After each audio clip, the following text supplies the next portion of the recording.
여러분 안녕하세요. 최신 세계 경제 뉴스를 발췌 소개하고 제 의견을 곁들이는 세계경제는 지금 Current Issues of Global Economy 편집자 정견만입니다. 네, 1월 16일자 세계경제는 지금 시작하겠습니다. 오늘 토픽 두 건, 단신 두 건, 그리고 오늘은 명시 대신에 제가 선택한 명언을 소개하겠습니다. 오늘의 토픽은 미국의 12월 중 소비자 물가가 전년 대비 7% 상승함으로써 40년 내 최대폭 상승하였다는 로이터 통신 보도입니다. 두 번째 뉴스도 미국 소식인데요. 12월 중 미국의 소매 판매가 전월 대비 1.9%나 감소하였다는 미 상무성 보도입니다. 네, 오늘 단신 두 건을 올렸습니다. 첫 번째 단신은 한국 시간으로 토요일 아침 현재 세계 코로나 바이러스 발병, 백신 접종 주요 국가별 동향입니다. 두 번째 단신은 다음 주 미국 금융시장 주요 이슈 및 일정입니다. 그리고 오늘은 시 대신에 제가 선택한 명언을 소개하겠습니다. 네, 오늘의 토픽 US Consumer Prices post biggest rise in nearly 40 years. Inflation close to peaking. 로이터 통신 보도 보시죠. 미국의 12월 중 소비자 물가가 전년 동기 대비 7%나 상승한 것으로 나왔습니다. 이는 1982년 4월 1일 최대폭입니다. 전월 대비로는 0.5% 상승하였고요. 에너지와 식료품을 제외한 코어 CPI도 전년 동기 대비 5.5% 그리고 전월 대비로 0.6%나 상승한 것으로 나타났습니다. 주택 임대료와 중고차 가격이 많이 올랐고요. 그리고 스프라이 체인 문제가 여러 물가에 영향을 미쳤습니다. 이에 따라 연준은 3월에 금리를 인상할 것으로 예상됩니다. 물가가 계속 상승할 뿐만 아니라 고용 지표도 호조를 띠고 있기 때문입니다. 지난 12월 중 실업률이 3.9%로 떨어졌죠. 지난주에 지롬 파월 연준 의장이 상원 청문회에 참석해서 인플레이션 고착을 차단할 준비가 되어 있다고 발언하기도 했죠. 이에 따라 다수 이코노미스트들은 연준이 지난 12월에 발표했던 연내 3회 금리 인상에 더해서 연내 4회 금리 인상을 예상하네요. 여기서 참고로 페드 연준의 정책 기조 변화에 대해서 한번 살펴보죠.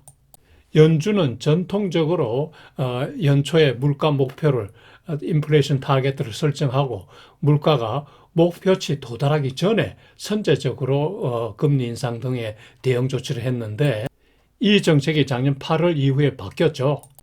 즉 평균 물가 목표 방식이라고 해서 일시적 물가 목표 상해는 허용하기로 했죠. Flexible Target라고 합니다. 이 유연적인 Flexible 2% 타겟 목표 배경에는 팬데믹이 장기화되었고 스프라이 체인에 의한 물가 상승 문제는 해소될 가능성이 있다고 판단했기 때문이죠. 여기에다 작년 트럼프 정부의 압력도 있었고 파월 의장의 재임 여부도 관계가 되죠. 경제에 정치적 입김이 불었네요. 그러면 안 되죠. 향후 물가 전망을 보면 다수 이코노미스트들이 12월이 물가 정점이다. 따라서 앞으로 상승 속도가 완화될 것으로 예상하네요. 그 근거로 스프라이 체인 문제가 이제 완화될 가능성이 있다는 겁니다.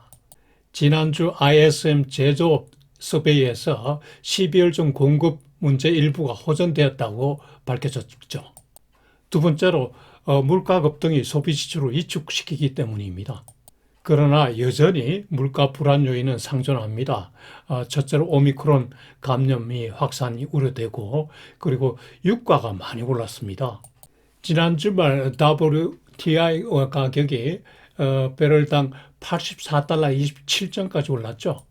오른쪽 표를 보시면요. WTI는 올해 들어서만 11.7% 올랐고요. 작년 동기 대비 67.2%나 올랐습니다. 대단하죠? 그리고 지금 임금이 많이 오르기 때문에 소위 웨이지 인플레이션도 염려됩니다. 네, 여기서 인플레이션과 관련해서 제 생각을 말씀드리겠습니다. 첫째, 연준은 3월에 금리를 인상한 후에 그 정책 행보가 어떻게 될지 아주 판단하기 어렵습니다. 우선 물가가 지금 사실 어느 쪽으로 갈지 정확하게 모르죠. 한편 경기 둔화 가능성도 제기되고 있죠. 따라서 3월까지는 물가 동향, 경제 지표 등을 잘 지켜볼 것으로 생각됩니다. 두 번째 제 생각은 올해 인플레이션이 세계 경제 회복의 최대 복병이 될 거라는 겁니다. 지금 세계적으로 하이 인플레이션이 진행되고 있죠. 일부 개도국은 이미 스태그플레이션, 경기 침체에다가 물가 상승이 있는 스태그플레이션 상태에 진입했고요. 이에 따라 폭동 사태도 발생하고 있습니다. 그리고 현재 진행 중인 인플레이션은 디맨드 풀 요인과 코스트 푸시 요인이 양쪽으로 복합적으로 작용하기 때문에 정책 대응이 매우 어렵다는 겁니다. 과잉 통화가 여전히 문제되고 있고 유가 등 각종 국제 상품 가격이 오르고 있고 웨이지 인플레이션도 염려되고 스플라이 체인 문제도 쉽게 해결되지 않고 있기 때문입니다. 그리고 경기 회복 초기에 인플레이션 위협이 확대되기 때문에 정책 대응이 점점 어려워지죠. 세 번째 단상은 지난주 한국은행이 기준금리를 1에서 1.25%로 올린 것은 정말 잘한 일이라는 생각입니다. 지난 8월, 11월 그리고 올해 1월 세 차례에 걸쳐 각 0.25%씩 인상했는데요. 물가 상승과 가계부채에 대한 대응이죠. 이미 물가가 많이 올랐고 가계부채가 많이 올랐기 때문에 선제적 대응이라고 할 수는 없겠지만요. 소비자 물가가 10월에 3.2%, 11월에 3.8%, 12월에 3.7%는 올랐기 때문에 한은의 물가 목표 2.5%에 비추어서 추가 금리 인상이 예상되죠. 네, 두 번째 뉴스. Retail sales sink 1.9% in December amid inflation surge, early holiday shopping. 야후 뉴스 보시죠. 12월 중 미국의 소매 판매가 전월 대비 1.9%나 감소한 것으로 나타났습니다.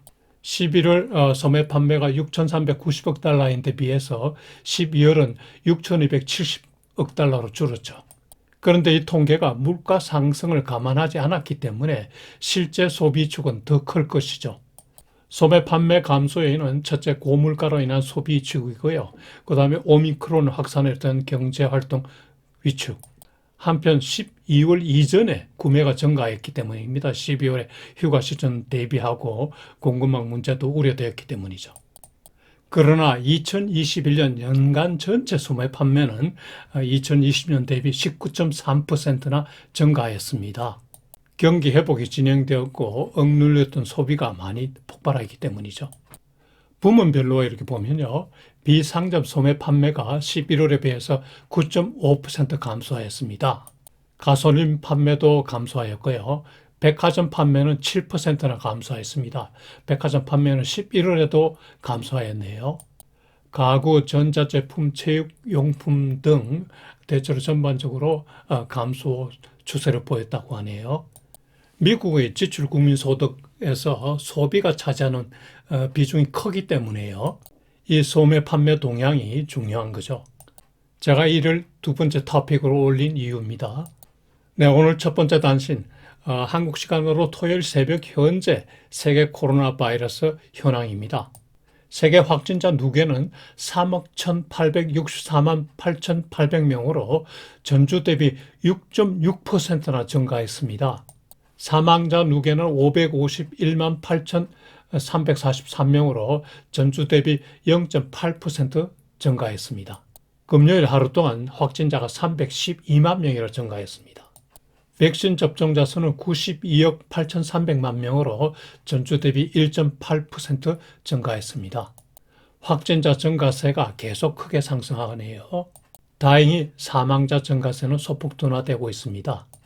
오미크론의 그 중증화가 약하다는 그런 걸 보여주기도 하네요. 지난주 국가별로 보면은 이탈리아, 스페인, 아르헨티나가 각각 한 계단씩 상승하였습니다. 오른쪽 그래프는 아르헨티나 지표인데요.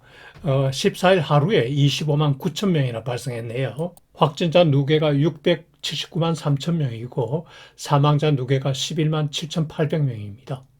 물가도 많이 오르던데 국민 고통이 심하겠군요. 안 됐습니다. 네, 두 번째 단신 다음 주 미국 금융시장 주요 이슈 및 다이어리 보시죠. 다음 주 실적 발표하는 기업은 골드만삭스, 뱅크 오브 아메리카, 프록터 앤 갬블, 넷플릭스 등입니다. 우리가 흔히 주식을 가치적 경기 순환주, 기술주로 이렇게 나눠보는데요.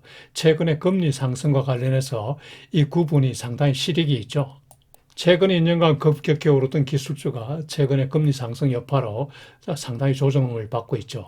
앞으로 가치주, 경기순환주가 그 기술주를 아웃퍼폼, 실적이 더 능가해 버리면은 어떤 포트폴리오 방향 설정에 도움이 되겠죠. 국채 시장은 당분간 조용할 것으로 보이는데 이유는 1월 25일, 26일 날 FOMC 회의가 열립니다. 그때까지는 시장이 관망을 할 거라는 거죠. 한편 지난 주말 주가에 많은 영향을 주었던 인플레이션이 다음 주에도 영향력을 행사할지 워치해야 되겠습니다. 오른쪽 하단 그래프는 10년물 국채 수익률인데요. 지난 주말 1.793%까지 올랐습니다. 네, 요일별 일정은 표를 참고하시기 바랍니다. 여러분, 다음 한 주도 즐겁고 보람차게 지내시기 바라며 제가 첨부한 오늘의 격언, 명언을 꼭 감상해 보시기 바랍니다.